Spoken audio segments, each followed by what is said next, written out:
Olá pessoal, Cláudio novamente. Eu gostaria de mostrar o resultado dos últimos 2 meses de trabalho aqui no meu laboratório. Isso é uma maquete em escala 1:5 de um equipamento de ressonância magnética. Essa maquete tem 20% do tamanho do equipamento de verdade. Isso aqui é uma maquete solicitada por uma faculdade local, para os alunos de biomédicas, para que eles possam ter conhecimento com o equipamento, porque é difícil o acadêmico ter acesso a um equipamento desse tamanho. São poucos, estão sempre ocupados, então é difícil o acadêmico ver, a não ser em fotografias. E para ele entender a dinâmica do exame, essa maquete é muito boa. Óbvio que ela não tem nenhuma função semelhante de diagnóstico, mas ela mostra toda a dinâmica do paciente durante o exame, que é feito com o paciente. O modelo que foi escolhido é o Discovery MR750, fabricado pela General Electric. E quando eu fui iniciar o projeto, eu mandei um e-mail para a General Electric e solicitei informações. Expliquei para que era. O departamento de marketing me respondeu, me forneceram várias imagens, bastante material, para me servir de base no desenho. Apoiaram a iniciativa, agradeço publicamente ao departamento de marketing da General Electric. Me deram autorização de usar essas imagens. E para as dimensões relativas entre as partes e para poder trabalhar dentro da escala, a GE disponibiliza um manual chamado Site Planning, que ele se destina a preparar o ambiente onde o equipamento vai ser instalado. Antes mesmo do equipamento ser entregue, através desse manual já é possível prever o espaço necessário, onde vai ter que ter tubulação, essas coisas. E nesse Site Planning ele dá as dimensões gerais do equipamento, tanto do magneto, da parte principal, quanto da maca. Então, através disso, de algumas imagens da internet, de alguns desenhos, eu modelei todas essas partes, usando o software paramétrico Fusion 360 da Autodesk. O Fusion é um software que pode ser usado gratuitamente por estudantes, por hobbyistas e por startups. É um software de nível profissional extremamente poderoso, não fica nada atrás do SolidWorks, que é famoso. Então, recomendo que as pessoas conheçam e aprendam a usar o Fusion 360 em vez de usar SolidWorks pirata. Então vamos à maquete em si. Eu tenho uma caneta aqui só para dar uma noção de tamanho. Essa parte principal ela tem uns 46 centímetros mais ou menos em cada dimensão. A maquete tem uns 30 e poucos. A maca tem uns 30 e poucos centímetros de comprimento. Então isso aqui está tudo rigorosamente dentro da escala 1:5. Então nós temos aqui o computadorzinho, até inclusive com uma imagem de um diagnóstico de ressonância magnética. Tirar isso daqui.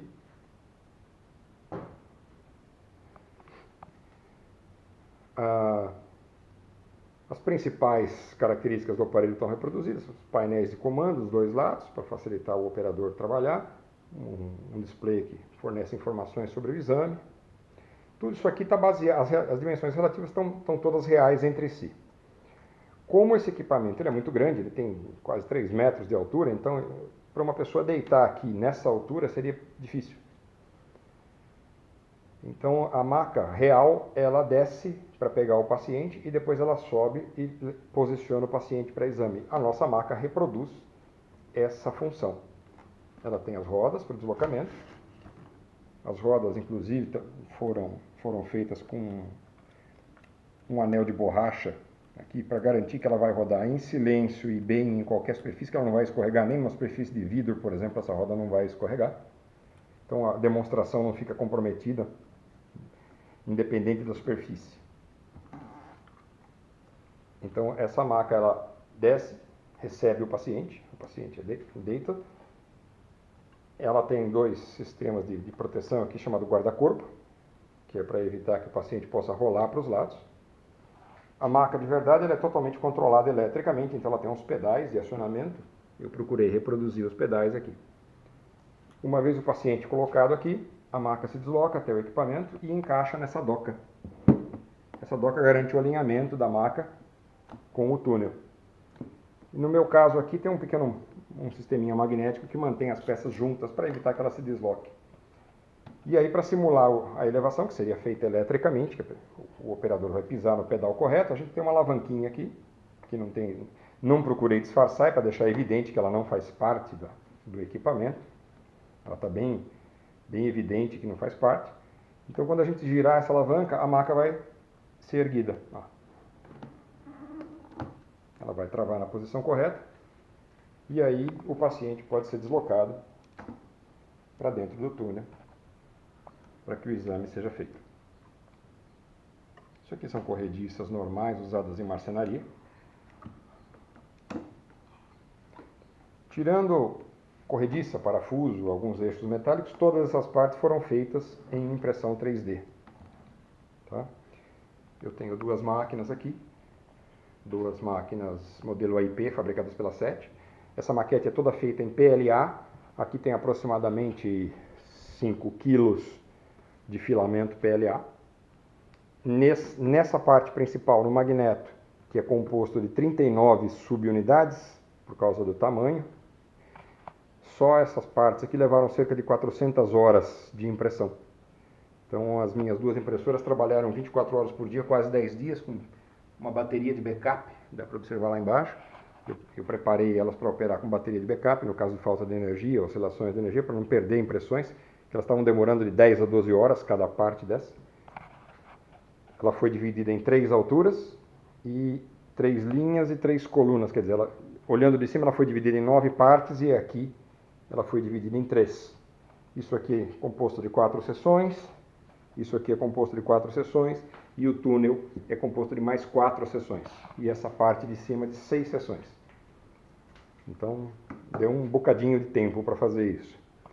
Para quem conhece impressão 3D, eu não preciso dizer isso, mas para quem não está acostumado, este acabamento liso não é impressão 3D. Isso aqui tem mais ou menos umas 80 horas entre montagem e acabamento, usando massa automotiva, massa de reparo de funilaria automotiva, primer automotivo e pintura automotiva. E muita lixa, com lixadeira e a mão, sempre com água por causa do plástico. Então nós temos aqui, só aqui, entre impressão e acabamento, quase 500 horas. Tá? E aqui eu devo ter acho que mais umas 80 horas de impressão 3D, 70, 80 horas, e mais umas 20 horas de acabamento. Aqui foi bem mais simples, porque essas partes aqui, elas são finas, são paredes finas, elas foram soldadas por costura, por calor, entre as partes, e depois foi aplicado uns reforços internos de manta de fibra de vidro, para garantir que elas não iam se separar com a movimentação, não ia trincar, não ia aparecer defeito na pintura. Tem uma travessa de madeira por dentro para garantir a distância entre as partes também, para eu poder montar o túnel na época. Então ela está muito bem travada, muito bem fixada mecanicamente. Tá? Então é isso, eu espero que sirva para alguém essas informações. Estou à disposição caso alguém precise de uma maquete. Obrigado.